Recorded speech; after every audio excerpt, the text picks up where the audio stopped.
thèse maintenant un peu historienne. D'abord, on va se mettre d'accord sur un principe, toutes les sociétés marchandes n'ont pas inventé l'entreprise. Le monde islamique est d'une extraordinaire puissance commerciale pendant une longue période de son temps. On ne trouve aucune trace équivalente. On trouve des associations de marchands très proches de ce que nous avions à Kalimala, à Gênes, à Venise. On trouve des associations de marchands. Alors je pourrais longuement vous expliquer pourquoi l'association de marchands se différencie de la société. En gros, les sociétés apparaissent, quasiment elles sont codifiées chez les Romains, plusieurs sortes, et on les retrouve dans notre édit de Colbert de commerce en 1685 avec le fameux traité du parfait négociant de Savary et le démarrage des édits de commerce. Donc les sociétés, vous voyez, c'est en fait une transformation des associations de marchands qui simplement se complexifient, les associations de marchands se complexifient pour essayer en fait de drainer à la fois de la durée et du capital.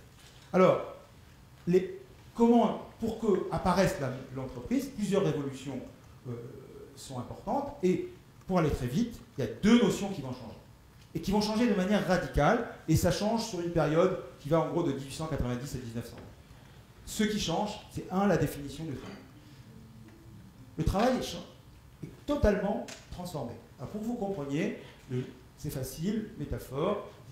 Je ne sais pas si beaucoup d'entre vous ont les moyens d'avoir une femme de ménage ou un homme de ménage. J'ai dit les deux.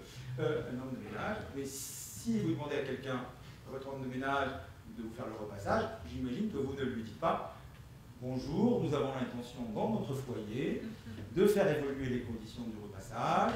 Bientôt, nous allons acheter la dernière technologie. Nous allons augmenter la productivité du repassage. » Vous n'allez jamais lui dire que vous créez quelque chose de nouveau et que la création de ce quelque chose de nouveau va faire qu'il ne travaillera pas de la même façon demain et après-demain, et que c'est sa participation à cette transformation qui va s'appeler le travail. Rien à voir avec le louage d'œuvre, le louage de service, qui va s'arrêter aux alentours des années 1880, et qui va provoquer cette modification du travail, et non évidemment les luttes syndicales, et pas seulement les entreprises les plus technologiques. Pourquoi? Parce qu'elles n'ont pas besoin de quelqu'un qui arrive et qui dit « Je suis peintre et je sais ce qu'est être peintre ».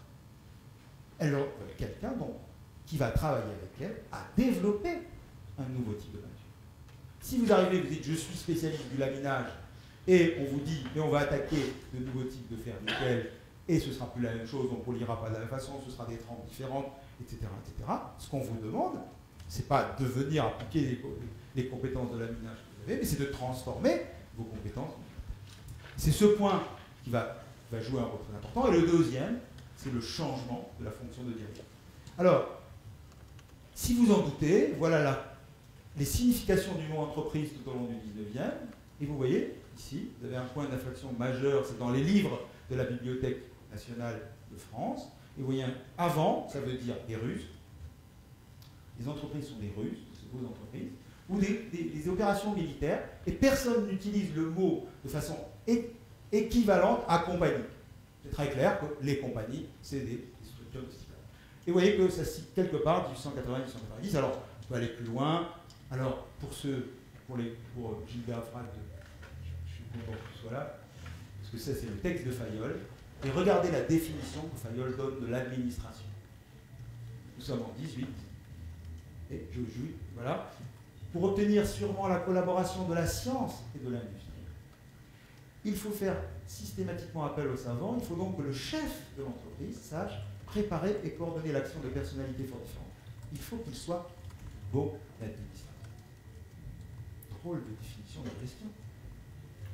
La gestion, c'est ce qui va rendre compatible le monde des affaires et le monde des savoirs.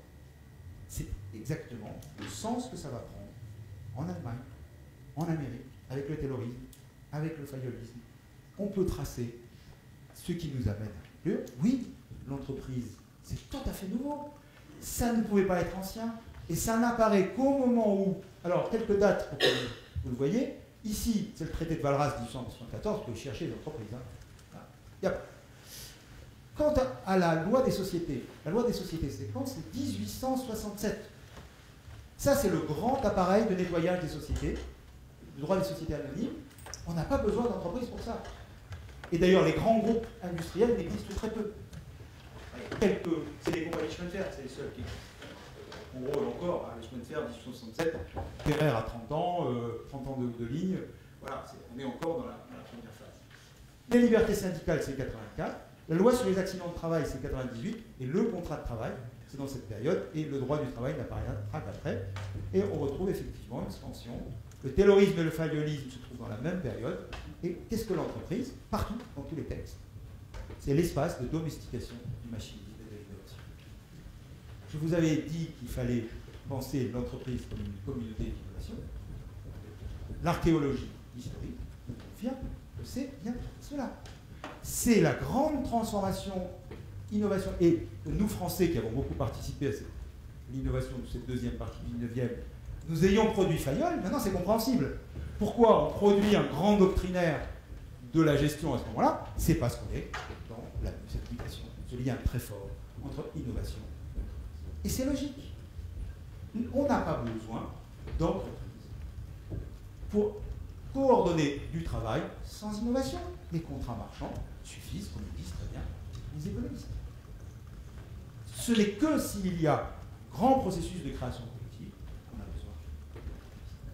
Donc, vous comprenez maintenant au fond que, l'ensemble des sciences sociales n'a pas pu capturer l'entreprise parce qu'elle l'a décrite dans des cadres théoriques qui étaient des cadres dans lesquels le processus de création et d'innovation dans la société n'était pas pensé.